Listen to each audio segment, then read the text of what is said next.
CEO of One Moto, Adam Ridgway, is joining us on the podcast. Adam, thank you very much for coming in. The stats are shocking. Like you mentioned motorcycles. So in their second year of life, they're 50 times more polluting than an SUV and a bus. When you look at Dubai and the wider UAE, we're so reliant on the delivery service, the culture that we have of motorcycles. Is that one of the biggest challenges that you think Dubai is facing? But the delivery market globally has grown or is growing around 27% year on year. So it's a demand not just from the UAE, but it's a global phenomenon, and it is utterly convenient. If you take the air pollution, it's humanity's greatest killer. 5 million people a year die due to the causes of the effects of. So it's huge as an opportunity and as a potential, and I would love to be a part of that story. Hello and welcome to the podcast series Ducab Daily. I'm Lachlan Kitchen and it's great to have your company here for season 2 of the series.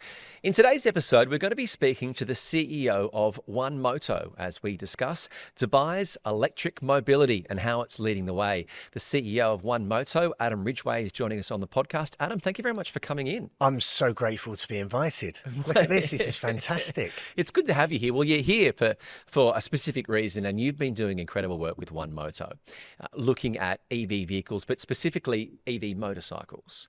And one of the things that really blew me away when we were sort of researching the episode was just how much pollution comes out of a motorcycle when it's compared to an SUV. It's shocking.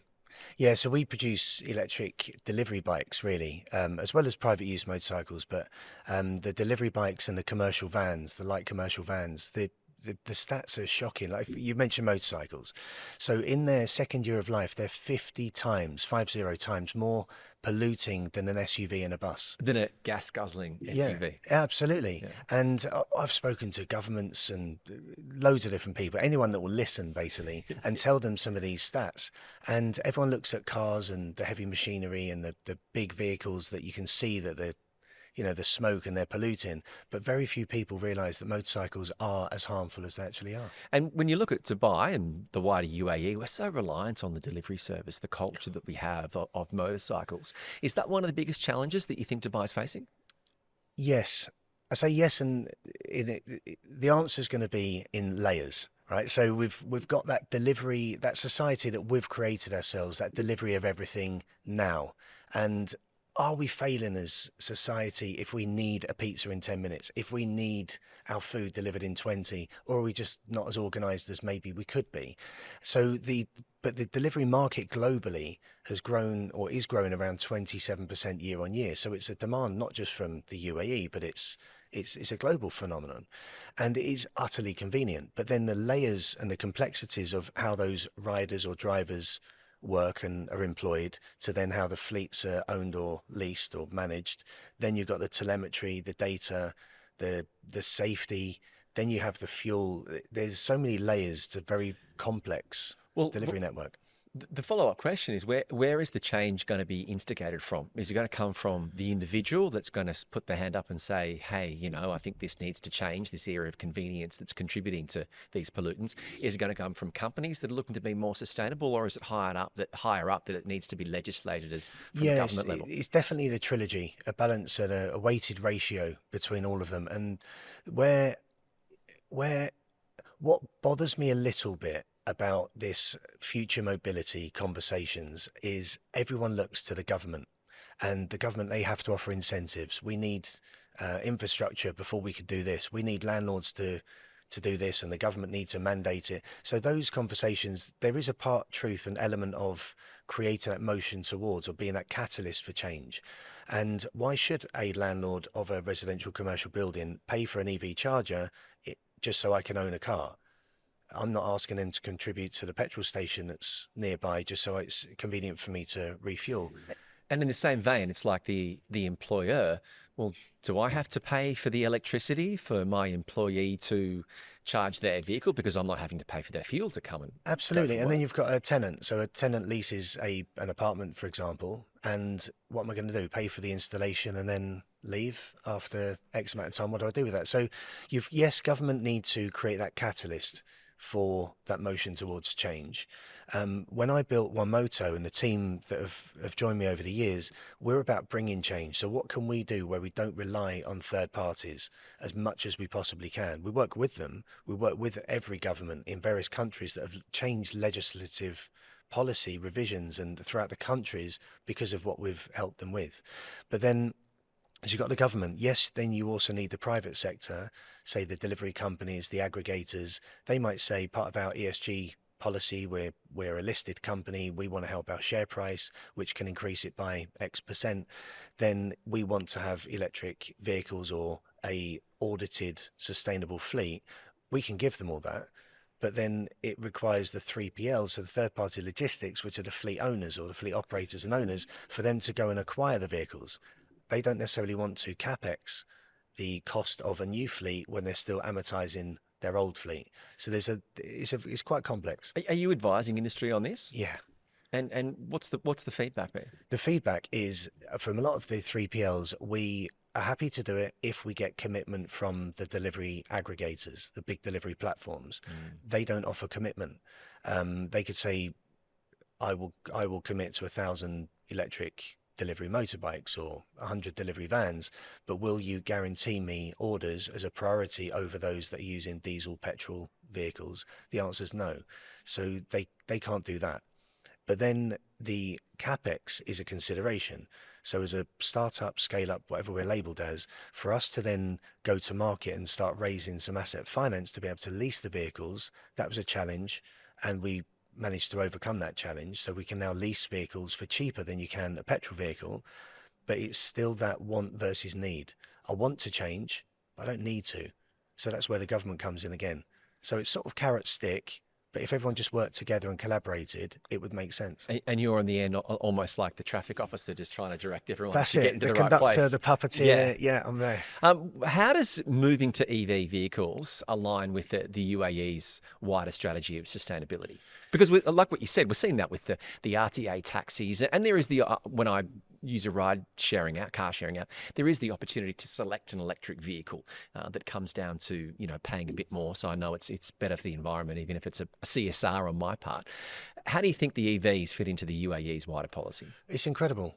I heard on the radio, there's one of the breakfast radio shows recently, and one of the presenters said he doesn't believe in EVs. He's a car motor enthusiast, and he said while you're in the UAE or in this region in the UAE and petrol is next to nothing, go and get that gas guzzling car. Go and get the biggest car, the most petrol heavy. The big car yank tank, yeah. Yeah, go and get that, because then you can go for the sensible options when you travel when fuel's expensive. There is an element of that mindset.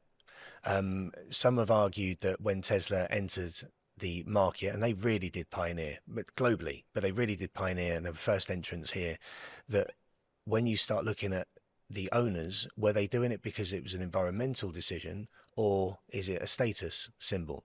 And you could argue both, but maybe lean towards more status. But the fact that there was that want to commit and seeing value in a car, right? If you think I could go and spend 300,000 dirhams on a car, do I need to? Do I really see true value in that car? Or is it just an asset that gets me from A to B? But that's just on cars. You go heavy trucks, are EVs the way forward? I don't believe they are. I think hydrogen, yes, eventually. Hybrid, definitely, because that can be implemented now. For light commercial vans and vehicles in that inner city, in-out environment, yes. Short bursts of trips, yeah. Absolutely. But then that creates a need to optimize routes. Then you take motorcycles. Without question, yes. And it's not a bias, it's just, it makes sense. Why doesn't it? But then electric vehicles also go into the trams and the metro, and so the Dubai is absolutely geared up for this. And the beauty about Dubai is it's built on this Kaizen approach of continual improvement. Constant change. Constant change, is that what it is? Yeah. And when you start looking at, you cannot not like change if you live in this country, or certainly in the city. So with mobility, with energy transition, with AI and every other big hot topic sector, Dubai is absolutely geared up for it. Yeah, I think that when it's been a theme right across the podcast series of Dubai's adaptability. People here have got a positive change mindset, which is unusual because humans tend to resist that change. But when you look at obviously the positivity of having electric motorbikes, and you said the idea of having a lot of the public transport systems being electric, where's the power coming from? The obvious question is it coming from solar, given where we live and the amount of solar energy that we can have, but also then it comes down to how do we store that power as well. What's the relationship the UAE has with solar panels and solar power at the moment with its sustainability policy? It's blossoming as a relationship. It's in that nascent courting stage. They're And wooing each other. Is that the best? yeah, I don't know what base they're at, but they're certainly. So you've got the private sector companies that don't mind investing for a 15, 20-year return. You've got the governments that are investing in the solar parks and collaborating. So that's fantastic to see. But then you have the utilities companies, and that seems to be, I wouldn't say friction, but there is an element of disjoint when the government want to make a decision, they want to make the right one, and they need to make it once. So there's a lot of hold off, and there seems to be, if a decision's made and it's not quite the right one, how do you go back from that? That's not a cool position for anyone to be in, especially not a government.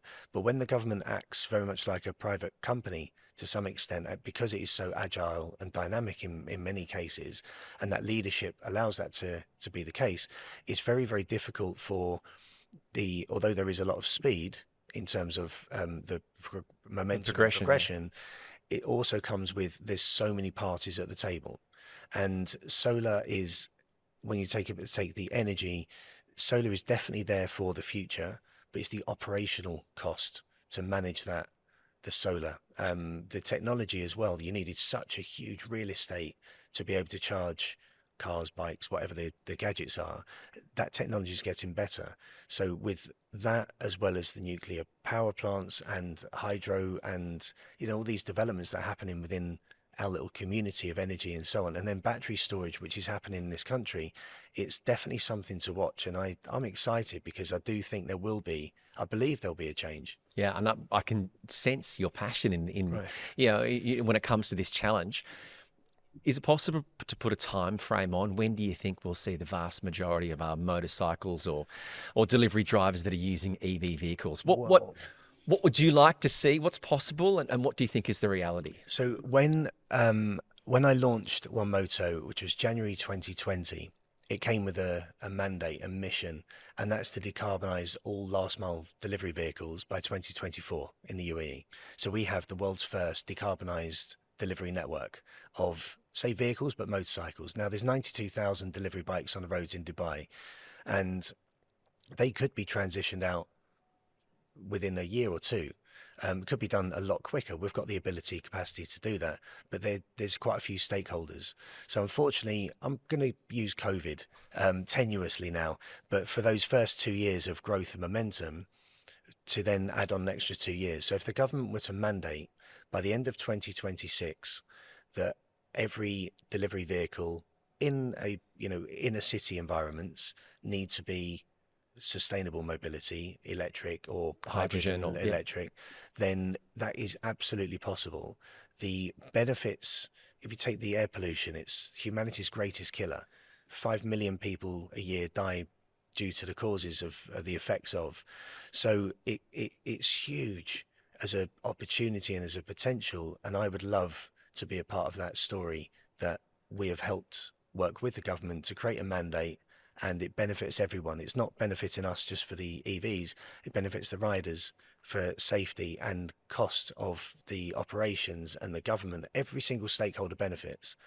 That's what I'd like to see. Well, Adam, you're halfway there, so we appreciate you taking the initiative back in 2020 to launch One Moto, and here you are, less than 50% of the way down the track, and we look forward to you achieving your goals and reading about it sometime soon. Amazing. Thank you so much. My thanks to Adam Ridgway, the CEO of One Moto, for joining us on this episode of Ducab Daily. I'm Lachlan Kitchen. It's great to have your company here for season 2, and we look forward to your company for the next episode.